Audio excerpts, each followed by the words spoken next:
Почитувани гледачи, добра вечер. 17:10, време за ново издание на емисијата Ваш термин.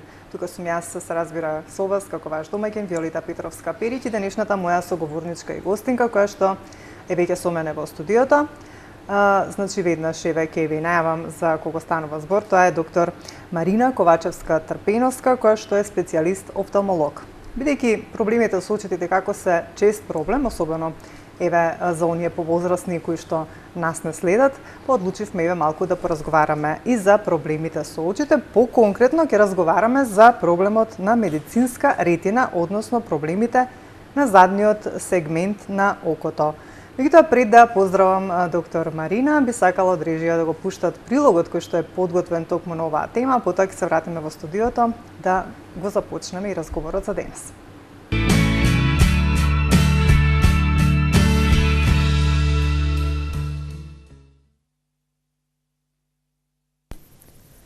Делот од мрежницата специјализиран за централниот вид и за разликување на најситните детали е макулата или жолтата дамка. Таа изобилува со фоторецептори, специјализирани клетки кои примаат визуелен стимуланс и го пренесуваат со нервни елементи. Густиот распоред на рецепторите во макулата ја обезбедува острината на видот. Овозможува разликување на детали и препознавање на лица, читање, пишување, разликување на бои. Дегенерацијата на макулата представува еден од клучните офталмолошки проблеми на современото доба. Се јавува во неколку форми, а најчестата форма е во врска со популацијата на постарите луѓе и се нарекува сенилна макуларна дегенерација. Поредките облици се гледаат кај вродените дегенеративни прогресивни заболувања, јувенилна макуларна дегенерација или кај дегенеративната висока кратковидост. Макулата страда и при некои системски или инфективни заболувања.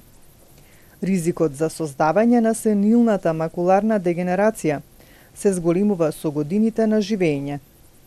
Помеѓу популацијата од 65 до 75 години старост, тој ризик изнесува 10 до 20%. Во периодот од 75 до 85 години, ризикот изнесува 35%. Генетската предиспозиција без секој сомнеш представува ризичен фактор. Кај децата, пациенти со макуларна дегенерација постои поголем ризик од порано развивање на тоа заболување. Лицата со посветол тен или оние кои екстремно се изложуваат на светлина, посебно на синиот дел од светлосниот спектар, спаѓаат во таа ризична група. Поради тоа, се советува носење на очила за сонце со заштитен филтер, посебно крај океан или на снег. Останатите ризични фактори се оние фактори кои предизвикуваат развој на атеросклероза, како на пример пушењето, зголемено ниво на липиди во крвта, недостаток на витамини, како што се витамините С, Е и А. Покачениот крвен притисок и кардиоваскуларните пореметувања можат да го забрзаат развојот на промените. Кај пушачите чии блиски роднини имаат дегенерација на макулата, ризикот да заболат е 2 пати поголем отколку кај непушачите. Оштетувањето на макулата ќе доведе до пореметување на централниот вид, без можност за коригирање на тоа пореметување со корективни леки и очила, но со зачувување на периферниот вид, така да пациентот не ослепува целосно, туку му се зачувува само периферниот вид. Секој пациент треба да побара помош од офталмолог веднаш по појавувањето на симптомите, како што се намалена контрастна чувствителност, намалена видна острина, искривување на визуелните слики, појава на дамки во централното видно поле.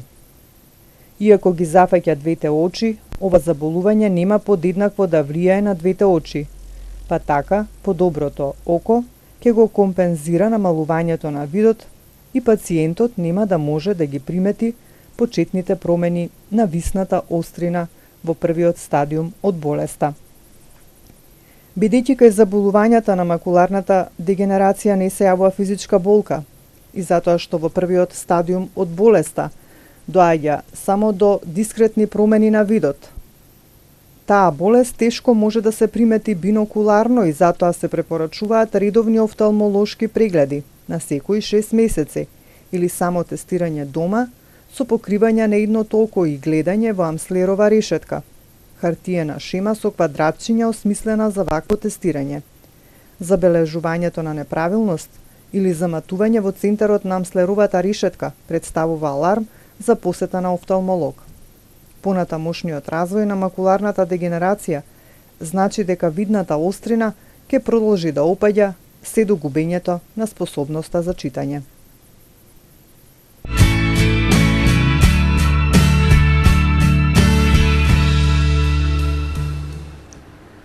Ете, почитувани гледачи, од овој прилог можевте некако да слушнете накусо зашто денес ќе говориме со доктор Марина Ковачевска-Трпеновска, да најавам за оние кои што подоцна се вклучуваат, инаку е специјалист офталмолог и ни доаѓа од приватната очна ординација офталмологика, која што се наоѓа во аеродром Домајчин дом.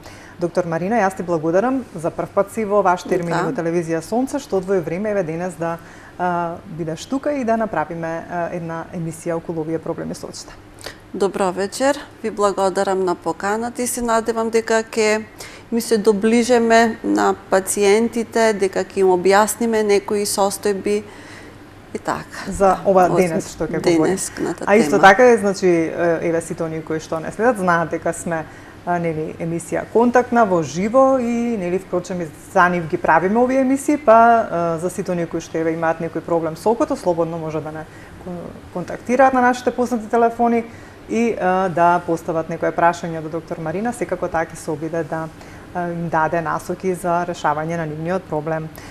Доктор Марина, први на почеток ве прашала, има ли голем проблем со очите кај нашето население? Так. Што се најчестите први проблеми, да ми кажете, па ќе започнеме со темата. Така, сигурно.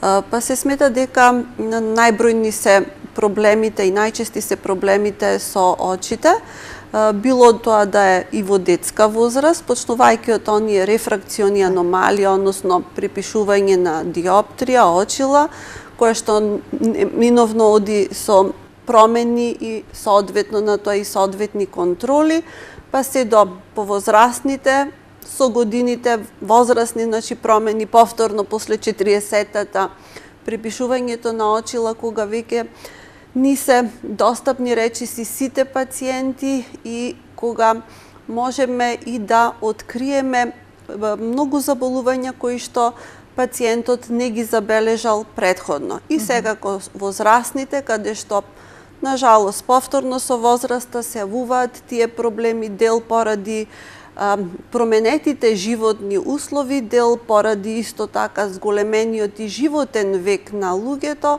навистина се во пораз офталмолошките заболувања.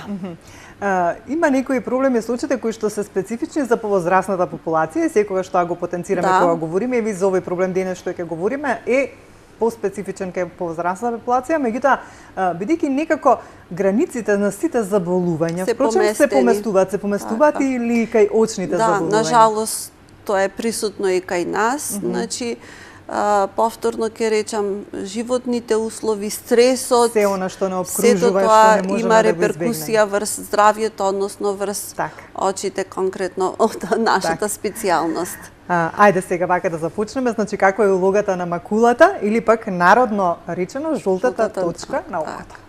Жолта точка или жолта дамка е едно малечко подрачје во окото кое што е многу битно и каде што се формира онај јасен, така наречен централен вид. Истовремено тука има голем број на така наречени фоторецептори кои што и во себе содржат одредени пигменти, значи кои што ја препознаваат бојата така што се одговорни за така наречениот колорен вид.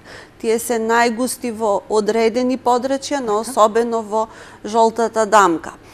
Се понатаму периферно, поразречени се тие фоторецептори, така што го добиваме тој така наречен периферен вид. Значи, јасниот вид и оној прецизен колорен вид, видот за бои го добиваме преку жолтата дамка или макула лутеа. Ако почувствуваме дека нешто не ни е во ред со таму видот прво околу се боите, забележува, макар што има и заболувања кои што спротивно на ова почнуваат од периферијата, како едни има различни симптоми од светлуцања, светкања, заматување во одреден сектор кој што постепено се шири така натаму. Но ова е место на јасен централен вид. Така. Што е причината или што се причините? Еве кажавме дека се што не обкружува околу нас во секојдневието влијае врз заболувањата на очите. Меѓутоа, еве конкретно за макулата и жолтата точка, кои се причините за заболувањата? Така. Еве ќе кажете вие, нели, конкретно секој, говорење што конкретно се случува и какви проблеми. Меѓутоа, што се причините за појавата на проблемите со жолтата? Причините се различни. Еве да одиме горе-долу и по возрастни групи, значи може да се јават проблеми со макулата уште во детска возраст. Тогаш, значи, станува збор за, нажалост, вродени состојби.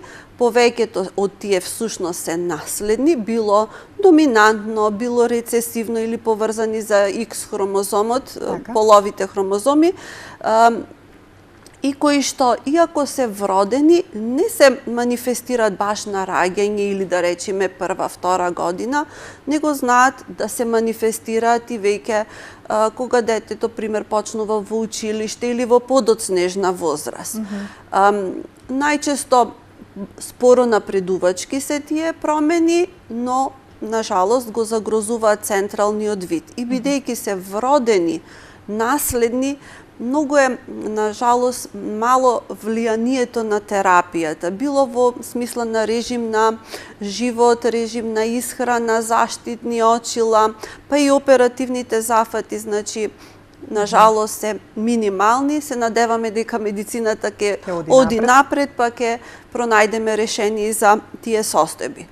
Додека со возраста, значи, можат причините да бидат од воспалителна природа, почнувајќи од бактериски, вирусни, паразитарни инфекции, како ете да ги спомнеме од паразитите, токсоплазмите, значи тие што дат преку од животни пренесени, значи преку од мачката или преку папагали, гулаби, значи така кога говорите, се извинувам, ќе ве прекинам.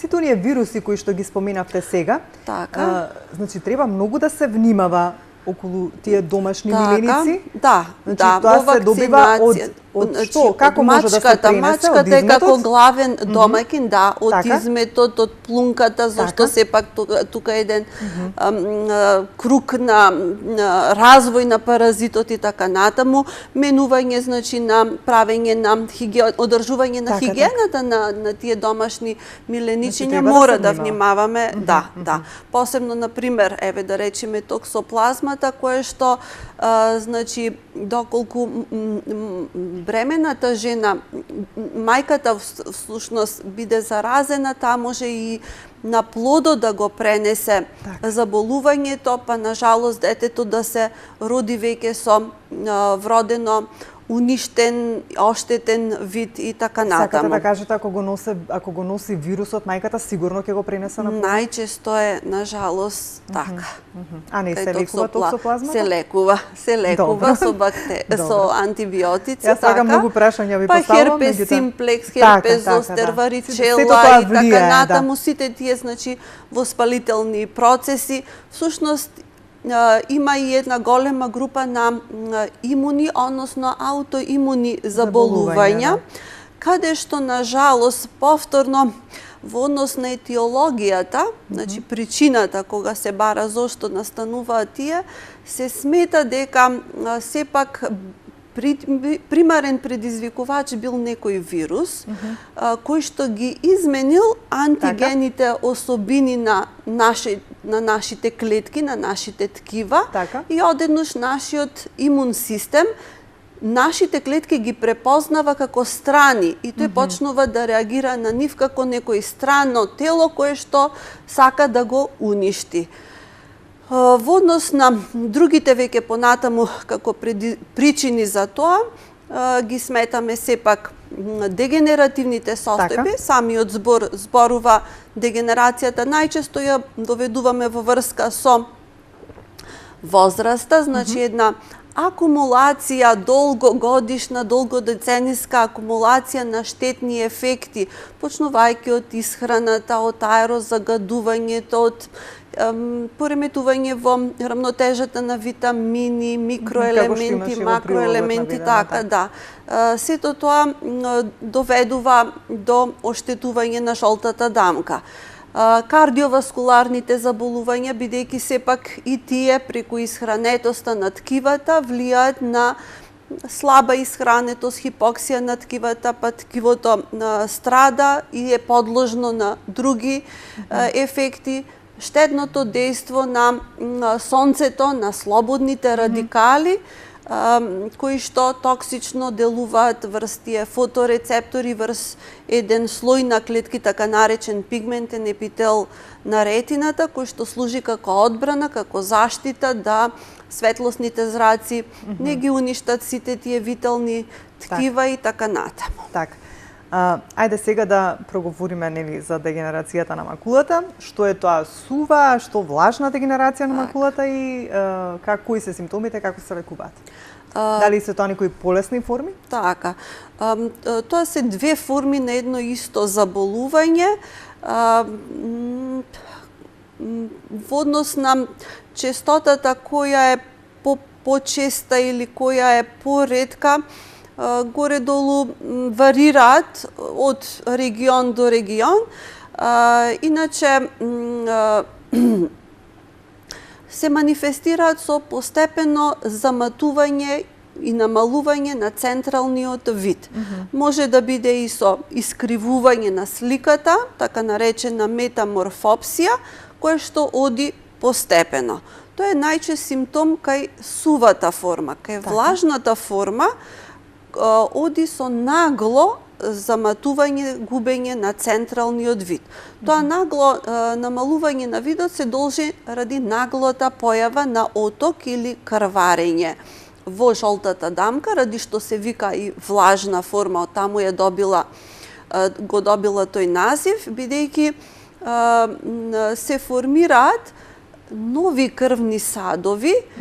Меѓутоа, како нивните ѕидови не се изградени онака како и нормалните крвни садови, тие се пофрагилни, полесно ги пропуштаат елементите на крвта и можат и нагло да руптурираат, да прснат и да предизвикаат крварење, односно нагло намалување, односно губиток на централниот вид. Така, како се третираат?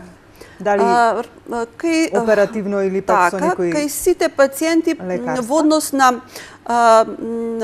медикаментозната терапија има моментално на пазарот голем број на препарати кои што во себе содржат одредени материи, најчесто тоа е лутеин во различна концентрација, во различна доза, со препарати, екстракти од боровница, кои што се утврдени дека исто така се има добар ефект кај оваа состојба, како едни јаки антиоксиданси, но со една воздржаност кај пушачи, ради одредени нус ефекти помеѓу и интеракција меѓу никотинот и овие препарати, така што не ги препорачуваме кај пушачи, така што кај пушачите ќе биде советот нели да престанат да пушат, тоа е всушност така.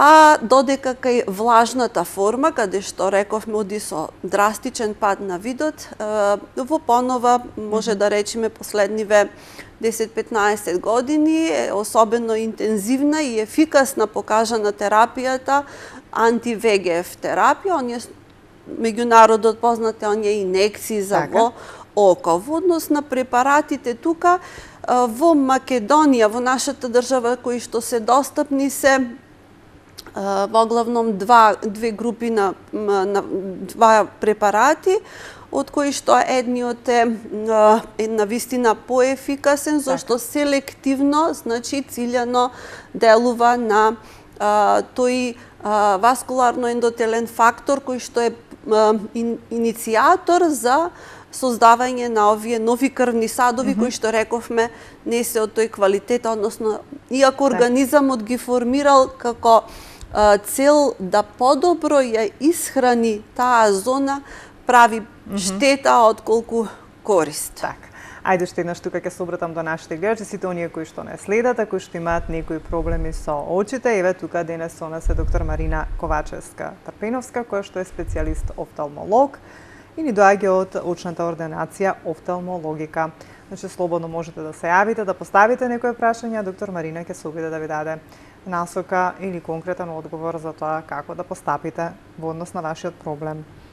Доктор Марина, што се тоа интравитреални инекции и тие во кој случај вие ги употребувате и дали во вашата ординација се применуваат во лекувањето? Така. Проблемите со очите. Тоа се всушност ова што последно така напоменав, интравитреални значи се даваат во витреусе стакласто тело, Добро. значи во стакластото тело. Што е сега кратко да објаснам, стакластото тело е една пихтиеста маса како белка од јајце кое што се наоѓа позади леќата и го исполнува поголемиот дел од внатрешноста на очното јаболко. Тие се после една краткотрајна локална анестезија со капки, не со инекции, нормално во стерилни услови, во оперативна сала, се аплицираат после, пак ќе напотенцирам локална анестезија во вид на капки, се убризгува лекот. Така. Оптимално е дозата да се употреби една инекција месечно, значи иницијалната шема е да првите 3 месеци се прими по една инекција узастопце, значи во размак од еден месец, после се прави контрола, контролата задолжително опфаќа испитување со ОЦТ, тоа е оптичка кохерентна томографија, за да се прецизно утврди ефектот од самата терапија. Ако покаже ефект, инекциите се продолжуваат, веќе не мора на месечно ниво, можат со поголеми размаци, доколку нема ефект, се размислува на вторијата солуција, односно другиот тип на лек кој што е достапен во Македонија. Кога станува збор само за интравитреалните инекции, за кој проблем ги употребувате, ги користите? За влажната форма, за влажната форма.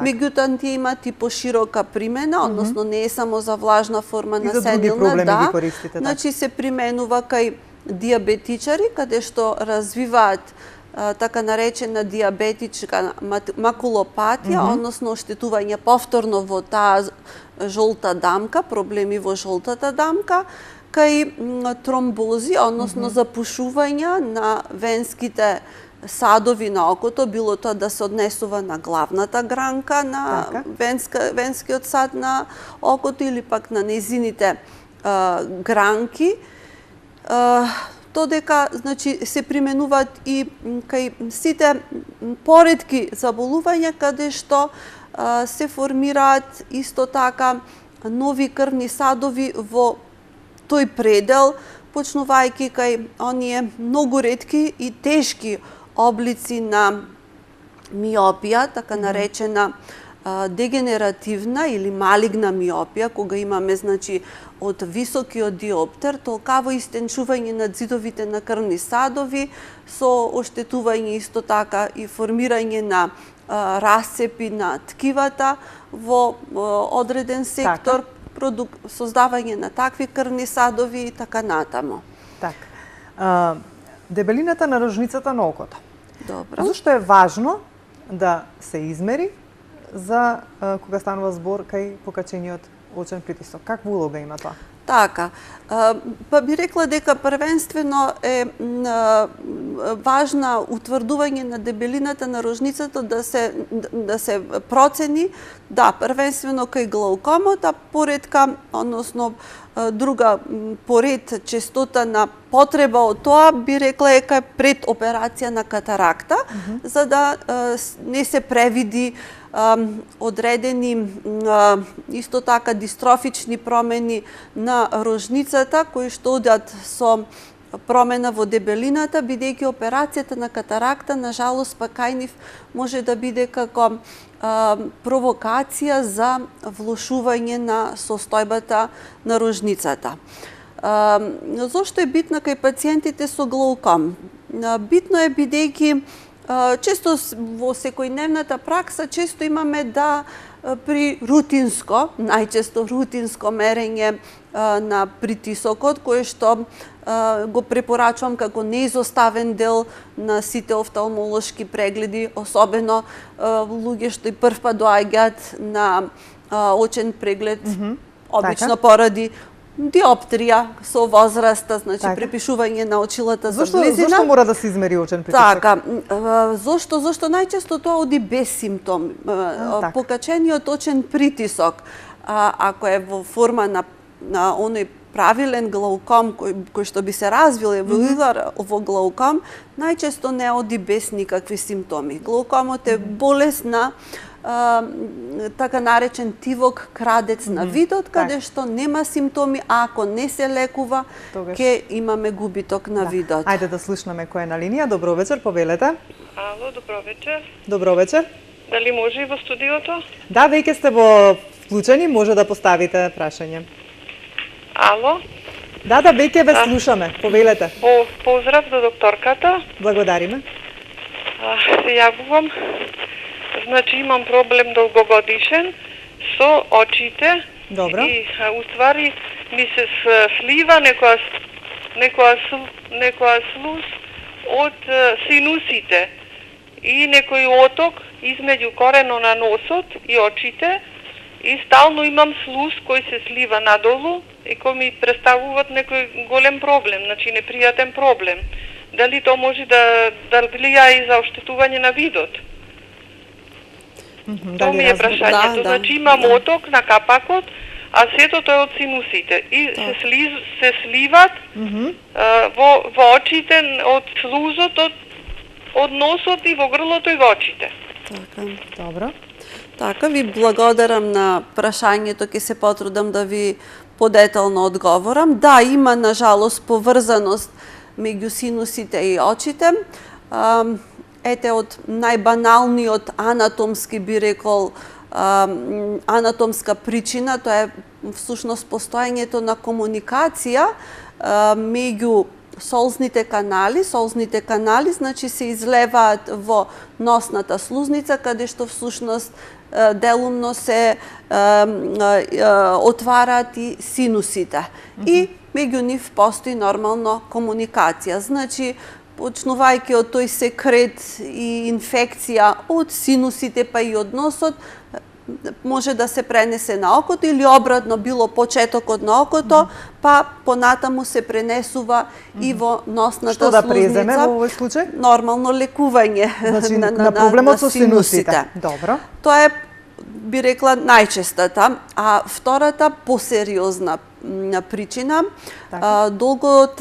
долгогодишниот проблем со синусите, значи еден хроничен па и гноен синузит, делува како жариште, како фокус, кој што може да предизвика многу посериозни и повторувани проблеми со очите, почнувајќи од така наречен еписклерити, склерити, па и увеити, односно внатрешни имунолошки, значи пак на имунолошка база и во овој пат и инфективна подлога, имаме синусот, кој што предизвикува, значи, веќе сериозни проблеми на внатрешните структури на окото, почнувајќи од еден иридоциклит или позади зафаќање на ретината. Може да предизвика, бидејќи не чека и друг сериозни, и сепак треба да си Основното е лекување, основно е лекувањето на синусите. Ајде да слушнаме кој е следен. Добро вечер, повелете.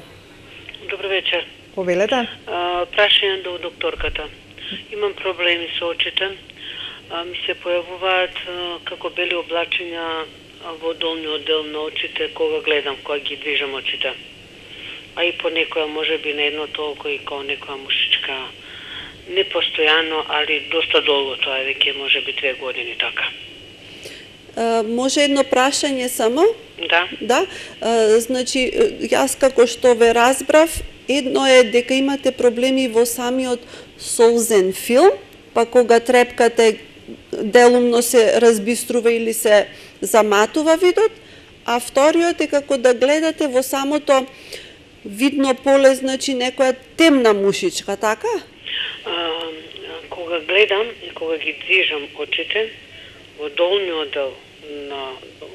дел на видното поле ми се прават како облачиња да ги движам. Како ги вртам очите, така облачиња. И тие се движат. Се продирни. Добро, така. Продирни се тие. Гледам јас нив. Така. Добро. Добро, ви благодарам на прашањето. Пова што кажувате, се работи за така наречени народниот назив за тоа е летечки мушички, францускиот назив мухес волантес. Значи, тоа се тие промени преска што спомна во стакластото тело, во таа материја што се наоѓа позади леќата. Таа материја, како белка од јајце, како се друго во организамот, и таа е составена од вода и од белковини, протеини, но во една правилна мрежа. Кога ќе се појават овие така наречени летечки мушички, тоа значи дека таа правилна мрежа во одреден сектор во стаклестото тело, иако е тоа сучешно мало, сепак е видливо во одреден сектор. Зборуваме за површини од микрометри, значи микрони. Сепак постои проблем реално. Така, да. Дека тие протеини ја нарушиле таа правилна мрежа, се споиле меѓу себе и ги даваат тие летечки Дали мушички. треба да се јави на офталмолог? Треба, за да се разграничи. Сепак, најчесто е дегенеративен тип, кој што би рекле и со не најдобра прогноза, меѓутоа најчеста и најбезопасна причина за нив. Сепак да посети офталмолог и да се ради утврди можноста што е од посериозни состојби, почнувајќи од карварења, воспалителни процеси, евентуални можни расцепи на ретина, кои што, ако навреме се препознаат и се ласерираат, можат да ве заштитат од настанување на одлепување, аблација на ретина и хируршки интервенции. Сигурно дека треба да се јават треба на да се лекар. јавите на офталмолог, во секој случај да се направи едно испитување, да се види точно што станува збор, да слушнаме кој е следен. Добро вечер, повелете. Ало? Повелете, ве слушаме. Едно прашање до докторка. Ве слушаме, повелете. Видите, мојата сопруга боледува од глауком. Оперирана е пред подолго години и на тоа око го изгуби видот. Сега и на другото око, полека видот и се губи. И сега страхуеме да се некоја интервенција да се направи, и тој малку вид што го има, колку со помош до клозет да оди и ваму таму, толку е тој вид. И сега страхуеме да одиме некаде на некоја клиника и да се интервенира, и тоа што страхуеме да не го изгуби тој вид што го има. И ни препорача капки, она веќе капи, унилат, тоа ксалатан, го заменуваме со косоптимолол и така. И сега некои капки има препорача цинидил бели, како се вика, не знам. Цилоксан. Да, цилоксан бе така нешто. Да. Викаат дека биле доста ефикасни. Ние се уште не сме ги пробале. Како е вашето мислење околу тоа, дали да се изложи на некоја интервенција со тоа око, дали има шанси нешто да се подобри? Добро, ви благодариме што се јавивте и ве останете. Доктор Марина ќе ви каже мислење. Првенствено, дали ќе се веднаш препорача или не оперативен зафат, нормално не зависи само од можноста за терапија, бидејќи сега на располагање имаме голем број на различни видови на капки кои што го регулираат точниот притисок, меѓутоа ако тоа е навистина, зашто имаме и такви пациенти со инвалидитет, со бројни обврски, па во тие случаи би се размислувало за побрз оперативен зафат него стандардно да речеме. Така што сепак би рекла ставот е да се исцрпат на еден начин сите можности од медикаментозна терапија. Значи, ако се успева притисокот да се одржи на задоволително ниво, подкрепено со значи функционални анализи дека навистина тој притисок не доведува до прогресија на заболувањето, значи не е доволно само да се капат, него да видиме дали тие капки не ни даваат нови влошувања на видот, тогаш би останала, би рекла, сепак на медикаментозната терапија. Ако тоа е невозможно, ако се исцрпени сите можности од медикаментозна терапија, тогаш да, се размислува било на ласерски интервенции за глаукомот, кои што се достапни во нашата држава, и тогаш доаѓаат во предвид и оперативните зафати. Ете, се надевам дека сте задоволни од одговорот и од препораката на доктор Марина, и се надевам дека на некој начин ќе успеете да го решите оној проблем на вашата супруга. Доктор Марина, стигнавме до негде да видам дебелината на рожница, дали кажавте? Не одговоривме целосно да ја разјасниме зошто е значајна дебелината. Рековме, прво да се измери притисокот. Често случајно диагностицираме. Добро, може. Ако имаме гледач, ајде да го вклучиме, сепак имаат предност. Дали се слушаме? Ало? Да, повелете. Од Гостивар, слушател. Повелете, ве слушаме. Поледувам од хориоретинитис. Добро. Ме интересира докторката да каже дали има лек? Само тоа? Како хориоретинитис каков? Централис пигментоза каков? Дали ви е прецизиран типот на хориоретинитот? На кој дел е? Периферно или на централниот дел на макулата? На центриот на макулата. Хориоретинитис централис. Да. Добро. Така, досега што сте користеле нешто? Ништо не сум користел, тоа е веќе 27 години. Толку ми е намален видот да ни лупа од 50 покачувања не може да ги дешифрирам словата. Констатирано ми е конзилиарно околу 98% Посто намалување на видот. На двете очи. На двете очи, така. А зашто толку долго? Па да.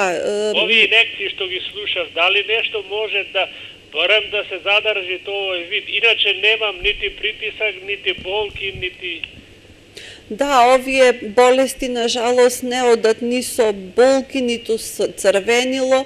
Може повремено некое солзење да се јави како напрегање ради напрегање на окото. На жалост, најверојатно се работи за тешки оштетувања на централниот вид. Најверојатно е биден од воспалителна причина, природа, што оставил вакви последици. Во однос на користа од овие анти-ВГФ инекции терапија, мора да се направи еден офталмолошки преглед, вклучувајќи значи со ОЦТ анализа, со таа оптичка кохерентна томографија, која што е едно томографско, односно слоевито скенирање на сите слоеви на жолтата дамка.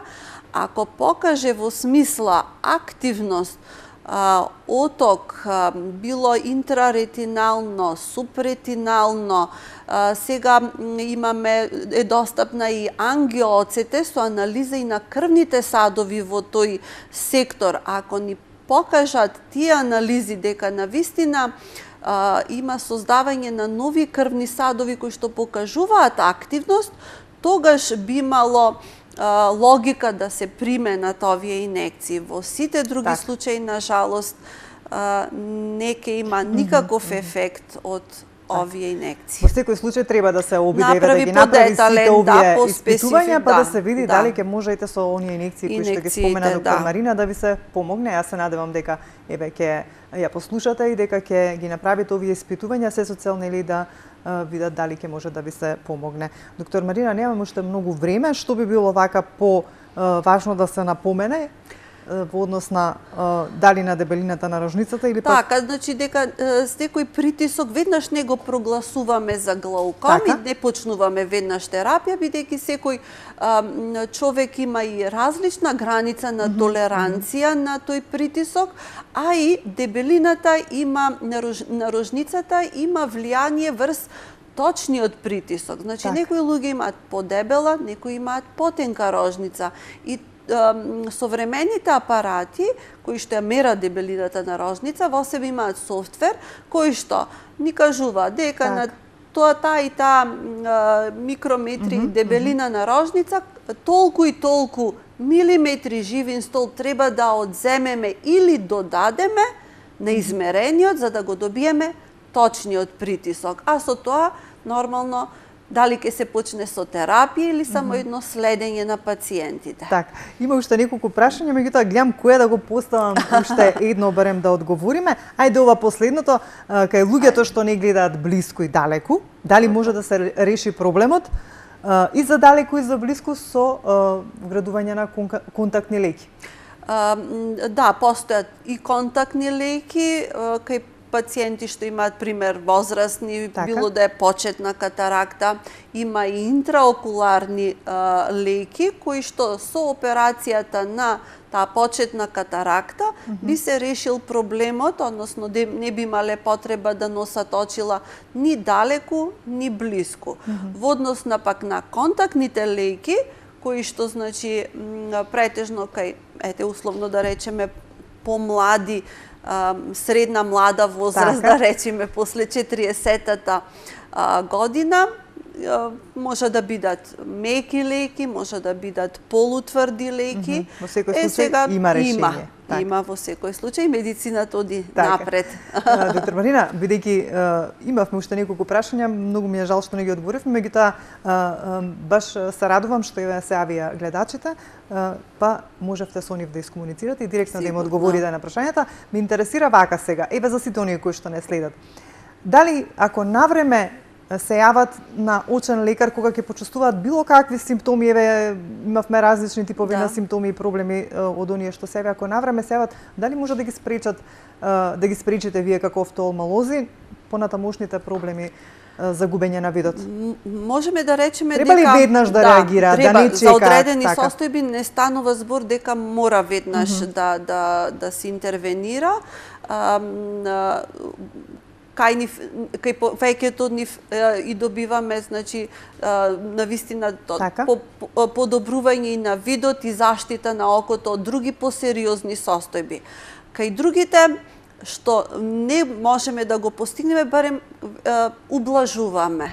Зашто на некои колку и да сакаме да помогнеме, дали самата природа на болеста, дали досегашното ниво на развој на медицината, не велам на ниво на во нашата држава, кое што навистина е во последниве години во тек со современите достигнувања, меѓутоа толкавај се на тој стадиум е медицината, така што пак ќе речам може и да облажиме.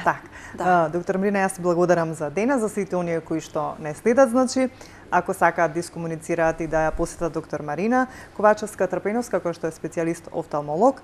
Таа ни доаѓа од приватната очна ординација офталмологика. Веќе од утре кај нашата секретарка ќе може да се јават, да добијат контакт телефон и се разбира да посета доктор Марина и да го кажат, односно доктор Марина да види во што е нивниот проблем и дали ќе може да им помогнете. Благодарам за денес. Ви благодарам. Се надевам во некоја следна прилика повторно ќе ни гостувате, бидејќи останавме многу работи тука што требаше да ги кажеме, а не ги кажа. Ви благодарам. Почитувани мои, тука и јас ќе ве поздравам за денес, ви благодариме за вниманието. Вие секако останете во добро расположение, грижете се за своето здравје, а ние повторно ќе се видиме за 7 дена во исто време.